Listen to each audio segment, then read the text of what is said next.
Greetings, citizens of the world. This is Anonymous.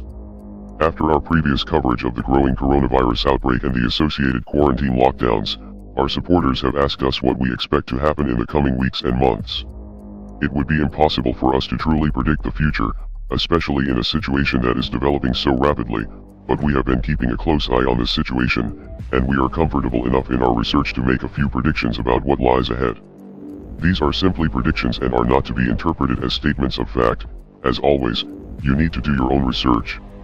One thing is for sure, we are only seeing the very beginning stages of this pandemic, and this is something that experts from around the world agree on.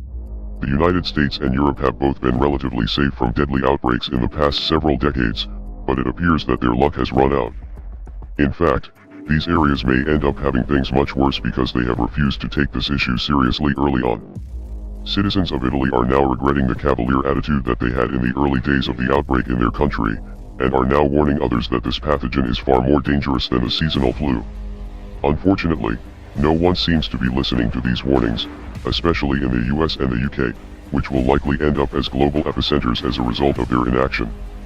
In the United States, officials are finally starting to realize that the illness is about to explode domestically, but for a variety of different reasons, citizens of the country would never voluntarily participate in the kind of social distancing that is needed to slow the spread. This will serve as a perfect excuse for the US government to declare martial law, a process that has already started to happen with President Donald Trump's recent national emergency decree. To unleash the full power of the federal government in this effort today, I am officially declaring a national emergency. The National Guard is already active in multiple cities across the country. Seattle, Los Angeles, and New York City will likely be under a Wuhan-style quarantine lockdown within the next several weeks. Concern that we can have outbreaks of that proportion in multiple U.S. cities. If you look at Wuhan, a Wuhan style. You're saying the numbers that we are seeing and have seen in China. Right, in a major U.S. city. Remember, Wuhan was the size of New York City. At the peak of that epidemic, they hospitalized about 20,000 people. 10,000 were in serious or critical condition and 2,000 were intubated. To give you a basis of comparison, New York State, the entire state, has 50,000 hospital beds and about 3,000 critical care beds, and about 20,000 of those beds are in New York City. So if we have a Wuhan-style outbreak in New York City, that's going to overwhelm the system. So they need to be building surge capacity right now in anticipation of that possibility. Now, there's ways to avert it, but that's the risk that we face right now. With no one allowed to enter or leave the cities unless they have special permission from the government, which will be very difficult to obtain. Our sources in the states believe that New York will be the first city to go into lockdown, since the numbers of cases are growing exponentially in the city, and the governor of the state has expressed in a recent press conference that such measures would not be ruled out. The New York Times has reported that the city's most wealthy citizens began to flee the region after hearing rumors that a lockdown was imminent. Around the same time, The Guardian spoke with private jet executives, who revealed that there has been a surge in business over the past month because the super-rich are all fleeing to their multi-million-dollar doomsday bunkers. If the virus or the military-style lockdowns have not hit your neighborhood, you may still think that this is a joke due to the misleading statistics, but whether you realize it or not, your life is about to change in a big way. There is a very real possibility that US elections could be suspended or cancelled as a result of the coronavirus. In fact, primary elections in the country have already been delayed as a result of the outbreak, and there is now a poll worker shortage as well. Presidential candidates are even beginning to cancel their events, and there are already a variety of different publications that are making predictions about the possibility of a cancelled election.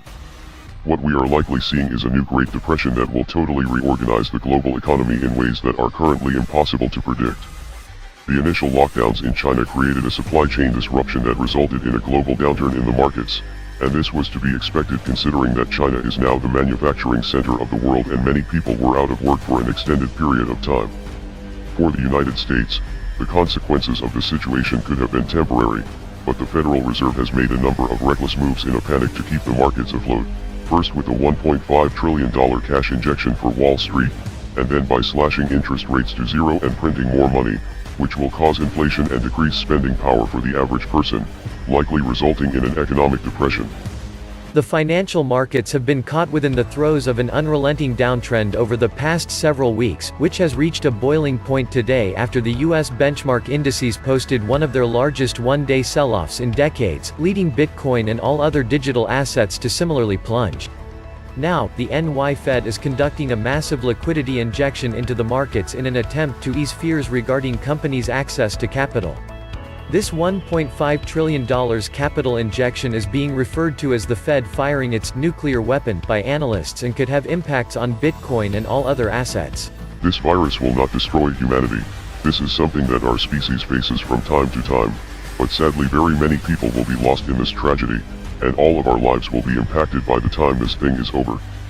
When the dust settles, we will be waking up in a different world, just as we did on September 12th of 2001. There will be new agencies and bureaucracies to enforce new medical laws, and these governing bodies will likely be global. As we have seen with the tragedies of the past, the people in power will use this crisis as an excuse to accomplish goals that they have been working on for a very long time. We are Anonymous. We are Legion. We do not forgive. We do not forget. Expect us.